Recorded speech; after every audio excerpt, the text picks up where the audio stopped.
കനയ്യകുമാറിന്റെ മൊഴി പുറത്തു വന്നതോടെ കേന്ദ്ര സർക്കാരിനെതിരെ പ്രതിഷേധം ശക്തമാകുന്നു.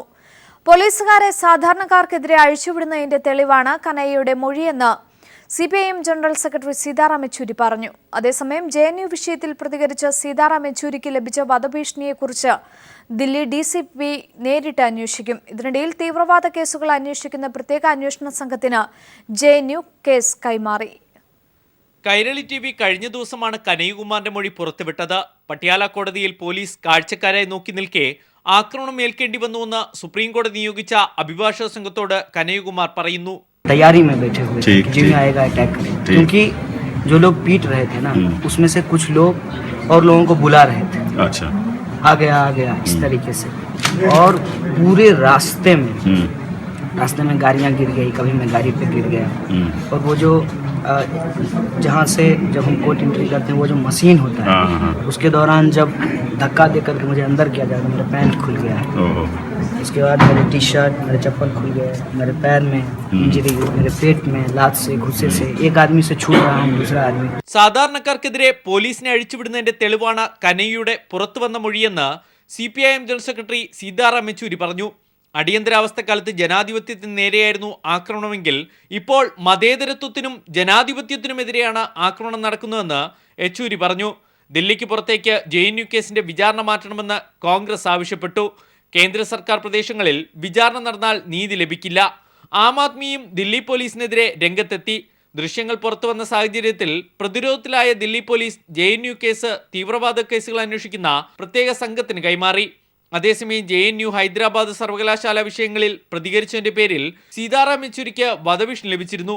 ഇതിനെക്കുറിച്ച് ദില്ലി ഡിസിപി നേരിട്ട് മൊഴി രേഖപ്പെടുത്തി അന്വേഷിക്കും. News bureau, Delhi. രോഹിത് വെമുലയുടെ മാതാവ് സിപിഎം ജനറൽ സെക്രട്ടറി സീതാറാം യെച്ചൂരിയുമായി കൂടിക്കാഴ്ച നടത്തി. സ്മൃതി ഇറാനിയും കേന്ദ്ര സർക്കാരും നീതി നിഷേധിച്ചെന്ന് രോഹിതിന്റെ മാതാവ് പറഞ്ഞു. രോഹിതിന്റെ കുടുംബത്തിന്റെ നീതിക്ക് വേണ്ടി ഇടതുപക്ഷ പ്രതിഷേധം തുടരുമെന്ന് യെച്ചൂരി കൂടിക്കാഴ്ചയ്ക്ക് ശേഷം വ്യക്തമാക്കി. പാർലമെന്റിനെ തെറ്റിദ്ധരിപ്പിച്ച് സ്മൃതി ഇറാനിക്കെതിരെ അവകാശ ലംഘനത്തിന് സിപിഐഎം നോട്ടീസ് നൽകി. സമൂഹമാധ്യമങ്ങൾക്ക് കടിഞ്ഞാണിടാനൊരുങ്ങി കേന്ദ്ര സർക്കാർ. സമൂഹമാധ്യമങ്ങളിലെ അഭിപ്രായ പ്രകടനങ്ങൾ നിയന്ത്രിക്കാൻ ഇന്ത്യൻ IT നിയമത്തിൽ നിന്ന് റദ്ദാക്കിയ 66-ാം വകുപ്പിന് പകരം പുതിയ നിയമം കൊണ്ടുവരുന്നു. സമാധാന പ്രശ്നമുണ്ടാക്കുന്നുവെന്ന പേരിലാണ് സമൂഹമാധ്യമങ്ങൾക്കെതിരെ നിയന്ത്രിക്കാൻ സർക്കാർ ഒരുങ്ങുന്നത്. ഫേസ്ബുക്ക്, ട്വിറ്റർ തുടങ്ങി സോഷ്യൽ മീഡിയയിലൂടെയുള്ള അഭിപ്രായ പ്രകടനങ്ങൾ തടയുന്ന IT നിയമത്തിലെ 66A വകുപ്പ് കഴിഞ്ഞ വർഷം മാർച്ചിൽ സുപ്രീം കോടതി റദ്ദാക്കിയിരുന്നു. ഭരണഘടന ഉറപ്പു നൽകുന്ന അഭിപ്രായ സ്വാതന്ത്ര്യ നിഷേധമാണ് വകുപ്പെന്നായിരുന്നു സുപ്രീം കോടതി ചൂണ്ടിക്കാണിച്ചത്. ഇത് പുനഃസ്ഥാപിക്കാനാണ് കേന്ദ്ര ആഭ്യന്തര മന്ത്രാലയത്തിന്റെ ശ്രമം.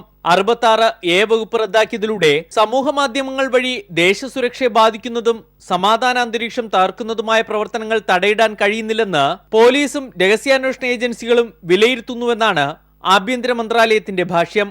ആഭ്യന്തര മന്ത്രാലയവുമായി ബന്ധപ്പെട്ട പാർലമെന്റ് സ്റ്റാൻഡിംഗ് കമ്മിറ്റി ഡിസംബറിൽ ഇതേ അഭിപ്രായം പ്രകടിപ്പിച്ചിരുന്നു. ഇതിന്റെ മറപിടിച്ചാണ് പുതിയ നിയമം നടപ്പിൽ വരുത്തുക. ഏറെ പ്രതിഷേധങ്ങളുണ്ടാകും എന്നതിനാൽ പ്രത്യക്ഷത്തിൽ കരിനിയമ ചട്ടങ്ങൾ ഇല്ലാത്തത് എന്ന് തോന്നുന്ന രീതിയിലായിരിക്കും പുതിയ നിയമം കൊണ്ടുവരിക. സോഷ്യൽ മീഡിയയിലൂടെ ഏതൊക്കെ തരത്തിലുള്ള അഭിപ്രായ പ്രകടനങ്ങൾ നടത്താമെന്ന് ഈ നിയമത്തിൽ വ്യക്തമാക്കും. ദേശസുരക്ഷയെ ബാധിക്കുന്ന സന്ദേശങ്ങൾ പ്രചരിക്കുന്നത് തടയാൻ നിലവിൽ നിയമമുണ്ടെന്നിരിക്കെയാണ് കേന്ദ്ര സർക്കാരിന്റെ പുതിയ ശ്രമം. ഭരണകൂടത്തെ വിമർശിക്കുന്നവരെ പിടികൂടാൻ പുതിയ നിയമം ദുരുപയോഗം ചെയ്യുമോ എന്ന ആശങ്കയും ഉയരുന്നുണ്ട്. News bureau, Delhi. പാറ്റൂർ ഭൂമി ഇടപാടിൽ ക്രമക്കേടുണ്ടെന്ന വിജിലൻസിന്റെ കണ്ടെത്തൽ സർക്കാർ തള്ളി. പുറമ്പോക്ക് ഭൂമി സ്ഥിരീകരിക്കാൻ അന്വേഷണ ഉദ്യോഗസ്ഥന് അധികാരമില്ലെന്ന് വിജിലൻസ് കോടതിയിൽ സർക്കാർ അഭിഭാഷകൻ വാദിച്ചു.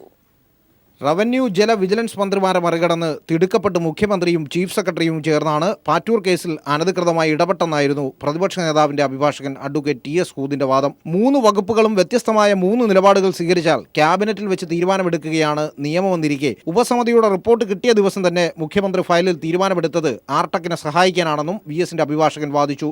ഭൂമി ഇടപാടിൽ ക്രമക്കേടുണ്ടെന്നും തണ്ടപ്പേരിലും BT രജിസ്റ്ററും നഷ്ടപ്പെട്ടതിന് പിന്നിൽ ഉദ്യോഗസ്ഥരുടെ ഭാഗത്ത് കള്ളക്കളിയുണ്ടെന്നും അതിനാൽ ഇവർക്കെതിരെ FIR രജിസ്റ്റർ ചെയ്യണമെന്നും വിജിലൻസിന്റെ കണ്ടെത്തലുള്ളതായും VS കോടതിയെ ധരിപ്പിച്ചു. എന്നാൽ വിജിലൻസിന്റെ കണ്ടെത്തലുകളെ വിജിലൻസിന് വേണ്ടി ഹാജരായ അഭിഭാഷകൻ വക്കം ശശീന്ദ്രൻ നിരാകരിച്ചത് ശ്രദ്ധേയമായി. ക്രമക്കേട് നടന്നു എന്ന വിജിലൻസിന്റെ കണ്ടെത്തലിനെ വക്കം ശശീന്ദ്രൻ കോടതിയിൽ തള്ളിപ്പറഞ്ഞു.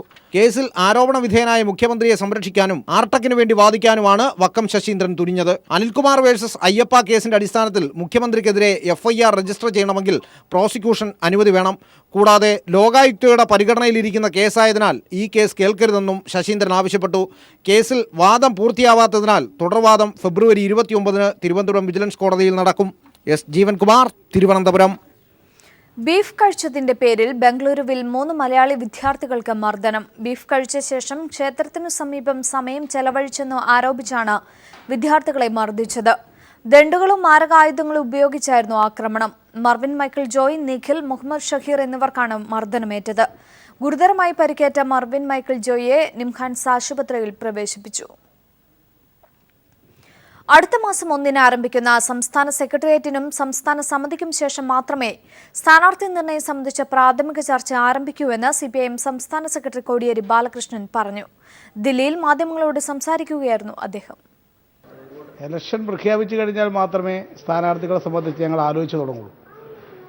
അത് സംബന്ധിച്ചിട്ടുള്ള ഇലക്ഷൻ പ്രഖ്യാപിക്കുന്നതോടുകൂടി സ്ഥാനാർത്ഥി നിർണയം ഉൾപ്പെടെയുള്ള കാര്യങ്ങൾ പാർട്ടി സംസ്ഥാന സെക്രട്ടേറിയറ്റ് ചർച്ച ചെയ്യും. അതിനുശേഷം അത് സംബന്ധിച്ചുള്ള കാര്യങ്ങൾ പാർട്ടി പോളിറ്റ് ബ്യൂറോ അന്തിമ രൂപം കൊടുക്കും. രാജ്യസഭാ സ്ഥാനാർത്ഥിയെ സംബന്ധിച്ച് LDF-നകത്ത് ചർച്ച ചെയ്യും. LDF ചർച്ച ചെയ്തുകൊണ്ട് അത് സംബന്ധിച്ചുള്ള കാര്യങ്ങൾ തീരുമാനിക്കും. പാർട്ടിയും അത് സംബന്ധിച്ചുള്ള തീരുമാനം 1-ാം തീയതി ചേരുന്ന പാർട്ടി സംസ്ഥാന സെക്രട്ടേറിയറ്റും 2-ാം തീയതി ചേരുന്ന പാർട്ടി സംസ്ഥാന കമ്മിറ്റി. സംവിധായകൻ രാജേഷ് പിള്ള അന്തരിച്ചു. കരൾ രോഗത്തെ തുടർന്ന് കൊച്ചിയിലെ സ്വകാര്യ ആശുപത്രിയിലായിരുന്നു അന്ത്യം. കരൾ സംബന്ധമായ രോഗത്തെ തുടർന്ന് ഏറെ നാളുകളായി ചികിത്സയിലായിരുന്നു സംവിധായകൻ രാജേഷ് പിള്ള. രോഗം മൂർച്ഛിച്ചതോടെ കഴിഞ്ഞ ദിവസമാണ് അദ്ദേഹത്തെ ആശുപത്രിയിൽ പ്രവേശിപ്പിച്ചത്. തിരുവനന്തപുരത്തു നിന്നും വിദഗ്ധ ചികിത്സയ്ക്കായി കൊച്ചിയിലെ PVS ആശുപത്രിയിൽ പ്രവേശിപ്പിച്ചെങ്കിലും ശരീരം മരുന്നുകളോട് പ്രതികരിക്കുന്നുണ്ടായിരുന്നില്ല. രാവിലെ 11:45 ആശുപത്രി അധികൃതർ മരണം സ്ഥിരീകരിച്ചു. 2005 പുറത്തിറങ്ങിയ ഹൃദയത്തിൽ സൂക്ഷിക്കാൻ എന്ന ചിത്രത്തിലൂടെ ചലച്ചിത്ര മേഖലയിലേക്ക് കടന്നുവന്ന രാജേഷ് പിള്ള മലയാള സിനിമാ സങ്കല്പങ്ങളെ മാറ്റിമറിച്ച ട്രാഫിക്, മിലി എന്നിവയ്ക്ക് പുറമെ കഴിഞ്ഞ ദിവസം തിയേറ്ററുകളിലെത്തിയ വേട്ടയും സംവിധാനം ചെയ്തു. മമ്മൂട്ടി, കുഞ്ചാക്കോ ബോബൻ, ഇന്ദ്രജിത്ത്, നിവിൻ പോളി, ആസിഫ് അലി തുടങ്ങിയ താരങ്ങൾക്ക് പുറമെ സംവിധായകരായ രഞ്ജി പണിക്കർ, സിദ്ദിഖ്, ആഷിഖ് അബു, മുൻ MP രാജീവ് എന്നിവരും രാജേഷ് പിള്ളയെ സന്ദർശിക്കാനെത്തിയിരുന്നു. സംവിധായകൻ സിബി മലയിൽ രാജേഷ് പിള്ളയെ അനുസ്മരിച്ചു. രാജേഷ് പിള്ള മലയാളത്തിലെ യുവ സംവിധായകരിൽ ഏറ്റവും പ്രമുഖനായ വ്യക്തിയായിരുന്നു. ട്രാഫിക് പോലെ മലയാള സിനിമയുടെ ഗതി തിരിച്ചുവിട്ട ഒരു ട്രെൻഡ് സെറ്ററായ സിനിമയുടെ സംവിധായകൻ എന്ന നിലയിലാണ് രാജേഷ് ഭാവിയിൽ സ്മരിക്കപ്പെടുക. തീർച്ചയായിട്ടും അദ്ദേഹത്തിൻ്റെ പുതിയ ചിത്രം തിയേറ്ററുകളിലെത്തി നല്ല പ്രതികരണം ലഭിച്ചുകൊണ്ടിരിക്കുന്ന ഈ വേളയിൽ തന്നെ അദ്ദേഹം നമ്മെ പിരിഞ്ഞു പോയത് വലിയ ദുഃഖം മലയാള ചലച്ചിത്ര പ്രവർത്തകർക്ക് ഒന്നാകെ ഉണ്ടാക്കിയിരിക്കുന്നൊരു ഘട്ടമാണത്. ഞായറാഴ്ച രാവിലെ 8 മണി മുതൽ 11 മണി വരെ എറണാകുളം ടൗൺ ഹാളിൽ പൊതുദർശനത്തിന് വയ്ക്കുന്ന മൃതദേഹം 11:30 രവിപുരത്തെ ശ്മശാനത്തിൽ സംസ്കരിക്കും. News bureau, Kochi.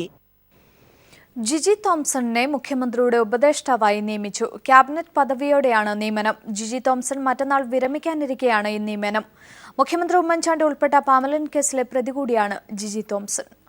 Cabinet പദവിയോടെയാണ് Jiji തോംസനെ മുഖ്യമന്ത്രിയുടെ ഉപദേഷ്ടാവാക്കിയിരിക്കുന്നത്. തിങ്കളാഴ്ചയാണ് ചീഫ് സെക്രട്ടറി സ്ഥാനത്ത് നിന്ന് ജിജി തോംസൺ വിരമിക്കുക.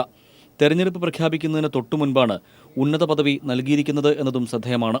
നിലവിൽ L. രാധാകൃഷ്ണൻ മുഖ്യമന്ത്രിയുടെ ഉപദേഷ്ടാവാണ്. എന്നാൽ ഇദ്ദേഹത്തിന് ക്യാബിനറ്റ് പദവിയില്ല.